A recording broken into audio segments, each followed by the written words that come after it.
kayo dyan. Paldo! Ayaw po, paldo po siya ngayon. Kanina sa sayawan, ayaw. Sa pera, ayun o, paldo.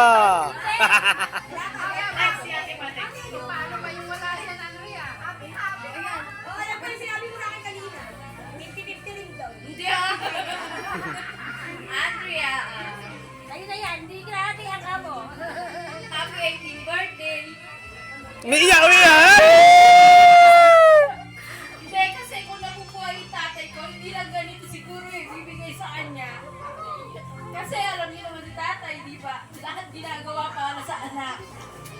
Kaya kami magkakapatid, inilit talaga namin to. Kung may bigay sa kanya yung ganyan, kahit simple lang. Andrea, Ayaw niya! gagamitin mo yung tissue, umubusin. Kasi bata pa lang siya, hindi niya wala siyang tatay. Kaya lahat binibigay namin sa kanya, kahit minsan mahirap, pero pinipilit namin ibigay sa kanya. Hoy, walang iyakan! Basta, pag-aral ka lang mabuti, yun yung gusto namin. Tsaka bawasan mo yung pagiging matangay. Lahat na lang ang...